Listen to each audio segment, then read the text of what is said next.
Greetings, Grey Witch here. Today we're going to talk about the Weaponized Tampa. Now this is a muscle car, and it's also one of the newest cars that we've got from the new gun running DLC. It's one of the special vehicles. It's got some really cool weapons on it, and a pretty hefty price tag. $2.1 million is the full price for this vehicle, and it's $1.5 million after the unlocked price from doing the vehicle mission mole hunt that's available through your MOC. Now, cool thing about this vehicle is it can be stored in your personal garage, which means it can be resold if necessary. Say if you don't like it or it just becomes one of those vehicles that you don't drive anymore, you can get rid of it later if you decide that's what you want to do. Now, the vehicle has normal mods, upgrades for just the Tampa, wheels, engine, armor, stuff like that, and then there's also a bonus armor upgrade. And most of them are unlocked, but the final one's one that you have to unlock with research, of course. And you have quite a few liveries to choose from, and then there's a bunch of bonus liveries that also unlock with research. And it's pretty cool, and there's a lot of cool weapon upgrades for it too.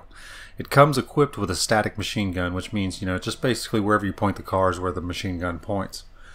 But you get a few options for upgrades, and one of them is rockets for $80,000. Then you can have rockets like the Ruiner 2000.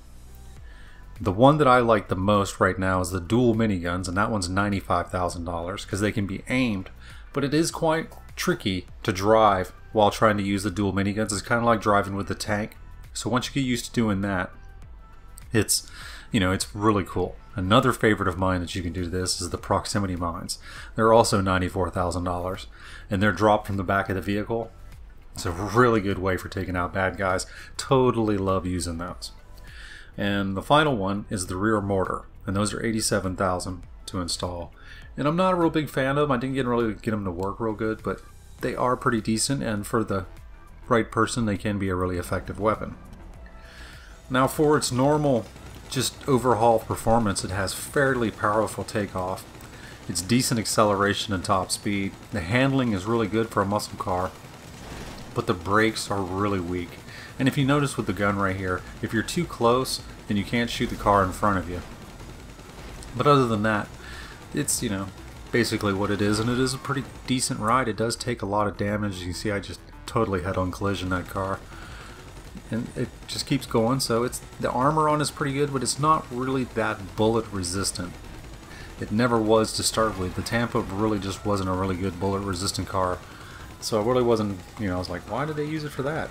But it does work out pretty good. It is a good car, but is it worth $2 million?